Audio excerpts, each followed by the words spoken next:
तीसरा अध्याय प्रारंभ। सेनापतियों सहित महिषासुर का वध। महर्षि मेधा ने कहा, महिषासुर की सेना नष्ट होती देखकर उस सेना का सेनापति छिछुर क्रोध में भर देवी के साथ युद्ध करने के लिए आगे बढ़ा। वह देवी पर इस प्रकार बाणों की वर्षा करने लगा मानो सुमेरु पर्वत पानी की धार बरसा रहा हो। इस प्रकार देवी ने अपने बाणों से उसके बाणों को काट डाला तथा उसके घोड़ा व सारथी को मार दिया। साथ ही उसके धनुष और उसकी अत्यंत ऊंची ध्वजा को भी काट कर नीचे गिरा दिया। उसका धनुष कट जाने के पश्चात उसके शरीर के अंगों को भी अपने बाणों से बीन दिया। धनुष, घोड़ों और सारथी के नष्ट हो जाने पर वह असुर ढाल और तलवार लेकर देवी की तरफ आया। उसने अपनी तीक्ष्ण धार वाली तलवार से देवी के सिंह के मस्तक पर प्रहार किया और बड़े वेग से देवी की बाईं भुजा पर वार किया, किंतु देवी की बाईं भुजा को छूते ही उस दैत्य की तलवार टूटकर दो टुकड़े हो गई। इससे दैत्य ने क्रोध में भरकर शूल हाथ में लिया और उसे भद्रकाली देवी की ओर फेंका। देवी की ओर आता हुआ वह शूल आकाश से गिरते हुए सूर्य के समान प्रज्वलित हो उठा। उस शूल को अपनी ओर आते हुए देखकर देवी ने भी शूल छोड़ा और महाअसुर के शूल के 100 टुकड़े कर दिए और साथ ही महाअसुर के प्राण भी हर लिए। छिछुर के मरने पर देवताओं को दुख देने वाला चामर नामक दैत्य हाथी पर सवार होकर देवी से लड़ने के लिए आया और उसने आगे के साथ ही शक्ति से प्रहार किया, किंतु देवी ने अपनी हुंकार से ही उसे तोड़कर पृथ्वी पर डाल दिया। शक्ति को टूटा हुआ देखकर दैत्य ने क्रोध से लाल होकर शूल को चलाया, किंतु देवी ने उसको भी काट दिया। इतने में ही देवी का सिंह उछलकर हाथी के मस्तक पर सवार हो गया और दैत्य के साथ बहुत ही तीव्र युद्ध करने लगा।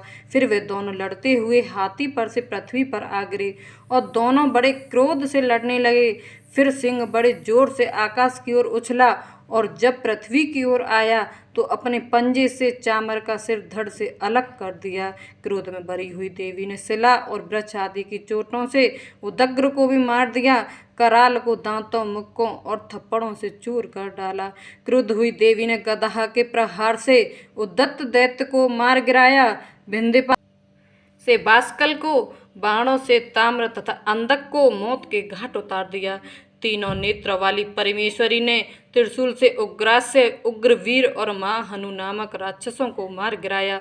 उसने अपनी तलवार से विडाल नामक दैत्य का सिर काट डाला तथा अपने बाणों से दुर्धुर और दुर्मुख राक्षसों को यमलोक पहुंचा दिया।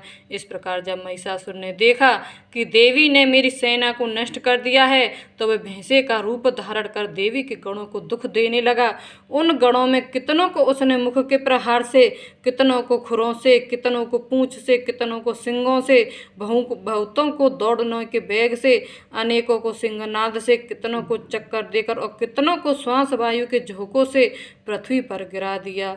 वह दैत्य इस प्रकार गणों की सेना को गिरा देवी के सिंह को मारने के लिए दौड़ा।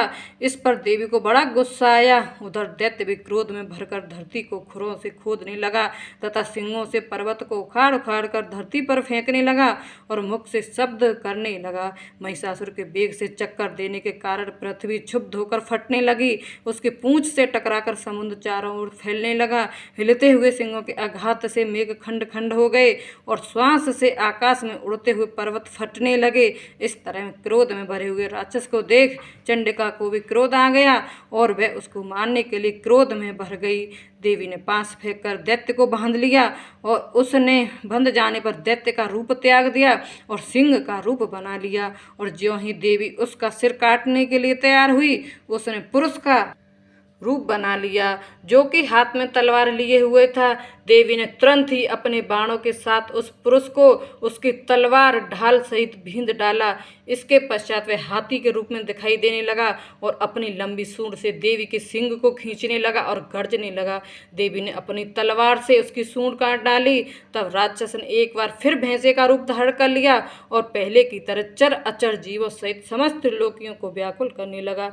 इसके पश्चात क्रोध में भरी हुई देवी बारंबार उत्तर उत्तम मधु का पान करने लगी और लाल लाल नेत्र करके हंसने लगी। उधर बलवीर तथा मद से क्रुद्ध हुआ दैत्य भी गरजने लगा और अपने सिंगों से देवी पर पर्वतों को फेंकने लगा। देवी अपने बाणों से उसके फेंके हुए पर्वतों को चूर्ण करती हुई बोले, ओ मूढ़, जब तक मैं मधुपान कर रही हूँ तब तक तू गर्ज ले, और इसके पश्चात मेरे हाथों तेरी मृत्यु हो जाने पर देवता गर्जेंगे। महर्षि मेधा ने कहा। यूं कहकर देवी उछलकर उस दैत्य पर जा चढ़ी और उसको अपने पैर से दबाकर शूल से उसके गले पर आघात किया। देवी के पैर से दबने पर भी दैत्य अपने दूसरे रूप से अपने मुख से बाहर होने लगा।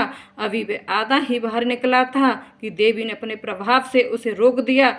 तब वह आधा निकला हुआ दैत्य ही युद्ध करने लगा तो देवी ने अपनी तलवार से उसका सिर काट दिया।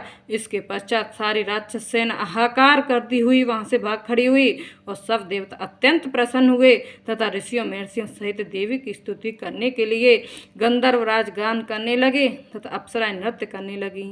इति तृतीय अध्याय समाप्तम। जय माता दी।